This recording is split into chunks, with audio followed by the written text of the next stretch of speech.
오늘은 출애굽기 5장의 말씀을 보도록 하겠습니다. 이 5장의 내용은 하나님으로부터 소명을 받은 모세가 그의 형이었던 아론과 함께 애굽의 바로 왕을 찾아가는데요.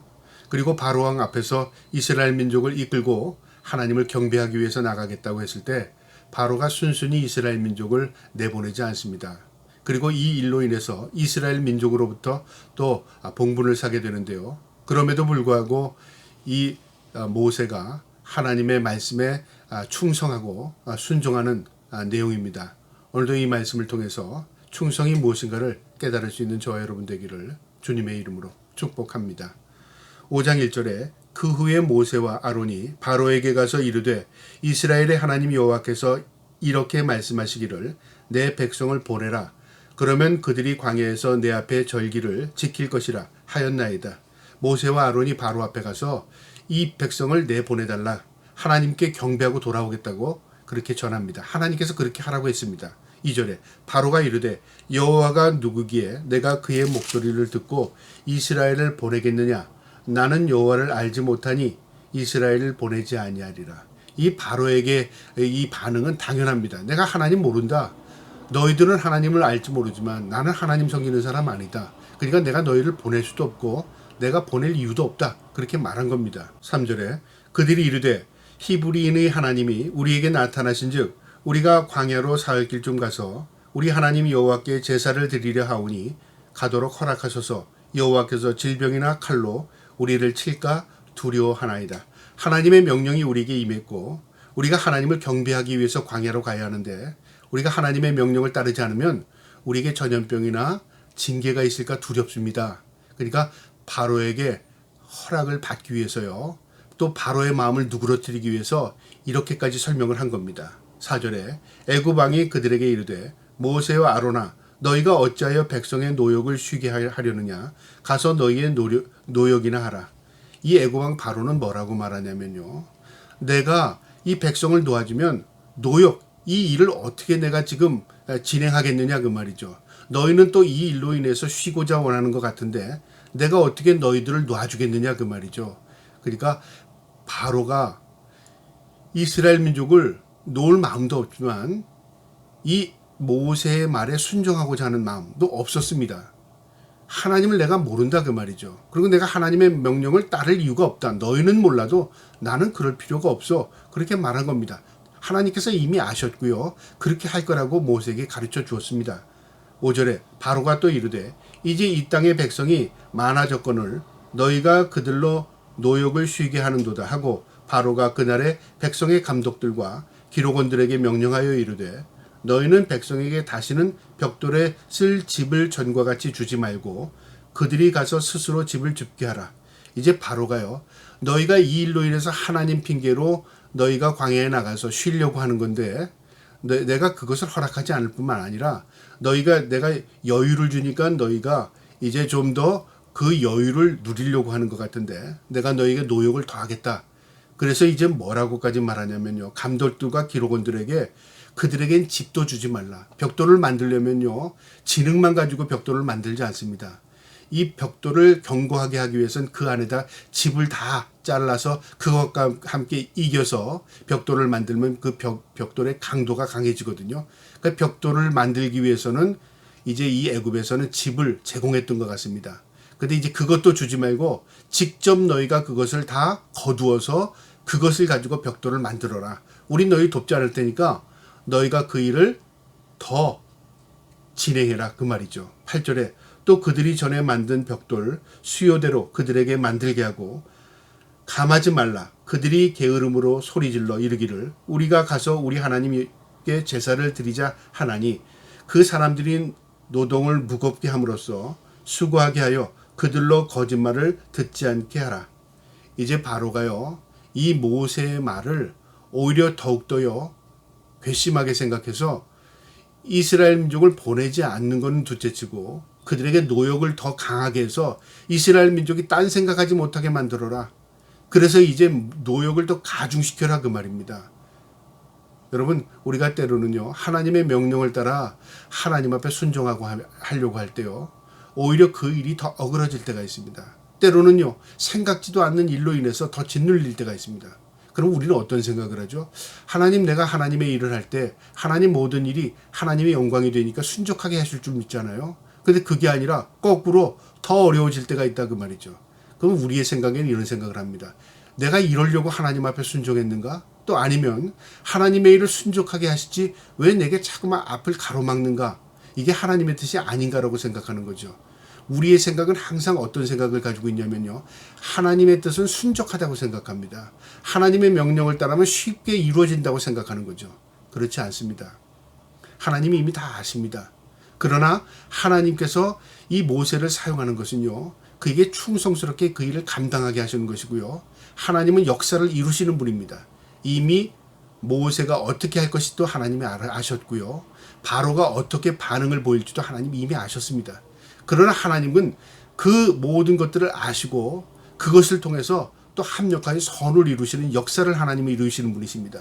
그래서 하나님께서 이미 모세에게 가르쳐 줬습니다. 10절에 백성이 감독들과 기록인들을 나가서 백성에게 말하여 이르되 바로가 이렇게 말하기를 내가 너희에게 집을 주지 아니하리니 너희는 집을 찾는 곳으로 가서 주우라. 그러나 너희 일은 조금도 감하지 아니하리라 하였느니라. 이제 바로의 명령을 따라 감독과 기록원들이 그 말을 그대로 전했습니다. 너희에게 이제 집을 제공하지 않을 테니까 너희가 직접 그 집을 모아서 벽돌을 만드는데 그 벽돌의 숫자도 지금 만드는 것 숫자를 다 넘어야 된다 그 말이죠.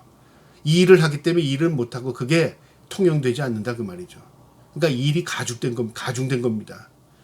이 소식을 들은 백성들은 얼마나 고통스러웠겠습니까? 12절에요. 백성이 애굽 온 땅에 흩어져 곡초 구루터기를 거두다가 집을 대신하니 감독들이 그들을 독촉하여 이르되 너희는 집이 있을 때와 같이 일들을 그날에 마치라라. 너희는 이전처럼 그 숫자를 그대로 맞춰야지 일한다고 일을 못해요. 그게 통용이 안 된다 그 말이죠. 그러니까 계속 다구치는 겁니다. 14절에 바로의 감독들이 자기들이 세운 바 이스라엘 자손의 기록원들을 때리며 이르되 너희가 어찌하여 어제와 오늘에 만드는 벽돌의 수요를 전과 같이 채우지 아니하였느냐 하니라. 이제 그 감독들은 바로 애굽인들이었고요. 기록원들은 이스라엘 민족이었습니다. 이 이스라엘 민족의 기록원들에게 숫자가 맞지 않아. 숫자가 채워지지 않아. 그래서 이 리더들을 고통스럽게 만드는 겁니다. 그러면 이 기록원들은 어떻게 하겠죠? 그 숫자를 맞추기 위해서 또 백성들을 더욱더 또 다구치겠죠. 지금 그렇게 이끌어가는 겁니다. 15절에 이스라엘 자손의 기록원들이 가서 바로에게 호소하여 이르되 왕은 어찌하여 당신의 종들에게 이같이 하시나이까. 이제 이 기록원들이 채우지를 못하는 겁니다. 바로 앞에 가서 우리가 도저히 채울 수 없습니다. 왜 우리에게 이런 고통을 주십니까? 지금 하소연을 하는 겁니다. 16절에 당신의 종들에게 집을 주지 아니하고 그들이 우리에게 벽돌을 만들라 하나이다. 당신의 종들이 매를 맞사오니 이는 당신의 백성의 죄니이다. 바로가 이르되 너희가 게으르다. 그러므로 너희가 이르기를 우리가 가서 여호와께 제사를 드리자 하는도다. 바로가 뭐라고 말하냐면요. 우리가 숫자를 못 채우겠습니다. 노역이 심합니다라고 얘기했을 때 바로가 너희가 게으르기 때문에 못하는 거야. 너희에게 조금이라도 여유를 주면 하나님 앞에 가서 제사 드린다고 할까봐 내가 너희 딴 생각하지 못하게 하기 위해서 이 노역을 더 가중시킨 거다. 그렇게 말한 거죠. 18절에 이제 가서 일하라. 집은 너희에게 주지 아니할지라도 벽돌은 너희의 수량대로 바칠지니라. 바로가 조금도 감해주지 않고요. 내가 명령한 대로 너희는 그 벽돌의 개수를 맞춰라. 그렇게 말한 거죠. 19절에 기록하는 일을 맡은 이스라엘 자손들이 너희가 매일 만드는 벽돌에 조금도 감하지 못하리라 함을 듣고 화가 몸에 미친 줄 알고 그들이 분이 나는 겁니다. 이러지도 못하고 저러지도 못하는 거죠. 이 화살이 어디로 돌아가겠습니까? 바로 모세, 아론에게 돌아가죠. 왜 이런 얘기를 해서 그동안 편안하게 그래도 노역하면서 살았는데 이제는 이 일까지도 힘들게 만듭니까? 우리가 때로는 그래요. 내가 이러려고 예수 믿었나? 그렇게도 생각하기도 하고요. 내가 이러려고 하나님께 기도했나? 하나님을 원망할 때가 있다는 거죠. 차라리 내가 예수 안 믿을 때보다 더 못하다. 차라리 내가 기도하지 않을 때보다 더 못하다. 차라리 내가 믿음 좋을 때보다 더 못하다. 과거와 현재를 비교하면서요. 지금의 상황이 전부인 것으로 착각합니다. 우린 견디지를 못하는 거죠. 여러분, 믿음이라는 것들은요, 바라는 것들의 실상이요, 보지 못하는 것들의 증거랍니다. 믿음은 하나님의 역사를 바라보는 겁니다.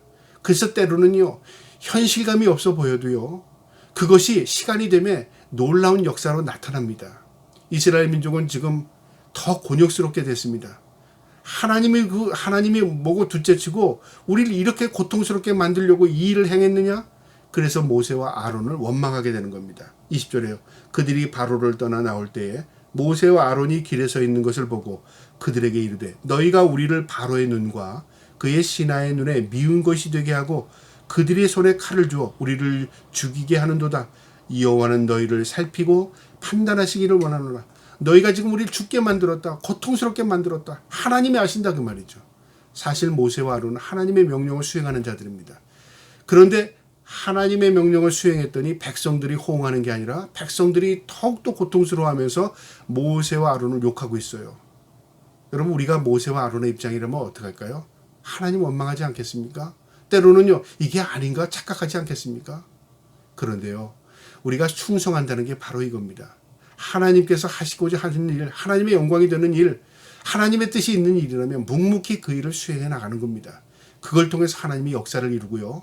또 우리가 그것을 통해서 하나님의 뜻을 깨닫게 되는 것입니다. 22절에 모세가 여호와께 돌아와 아뢰되 주여 어찌하여 이 백성이 학대를 당하게 하셨나이까? 어찌하여 나를 보내셨나이까? 모세에겐 당연한 모습입니다. 왜 나를 보내서 하나님 이 백성을 더 고통스럽게 만들고 능력 있는 자를 보내달라고 했지 않습니까? 나는 입술이 둔한 자라고 말하지 않았습니까? 나는 아니라고 말하지 않았습니까? 여러분, 우리가 사명이라는 게 내 감정으로 내가 사명을 이루어야지 나는 불붙어. 여러분, 때로는 그런 사람이 위험할 때가 참 많습니다. 여러분, 감정에 불이 붙으면요, 자기의 감정대로 일하고 그게 하나님의 영광이라고 착각하는 겁니다. 여러분, 그 반대일 수가 있습니다. 나는 도저히 그 일을 하기 싫어요. 나는 못할 것 같아요. 난 두려워요. 그런데 하나님께서 내 마음에 자꾸만 그것에 대해서 어떻게 마음에 떠오르게 만듭니다.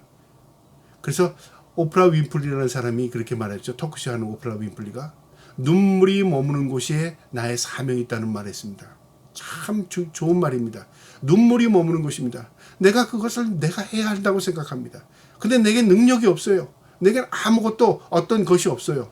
그런데 내가 그것을 생각할 때마다 관심이 생기고 눈물이 그곳에 머물게 되고 그것을 통해서 하나님의 영광이 드러날 것 같은 생각이 드는 거죠. 이건 감정의 문제가 아닙니다. 소명은 그렇게 나타납니다. 모세가 하나님 어찌하여 이 백성에게 더 고통을 주시고 왜 나를 보내셨습니까? 그렇게 말했어요. 마지막 23절에요. 내가 바로에게 들어가서 주의 이름으로 말한 후부터 그가 이 백성을 더 학대하며 주께서도 주의 백성을 구원하지 아니하시나이다.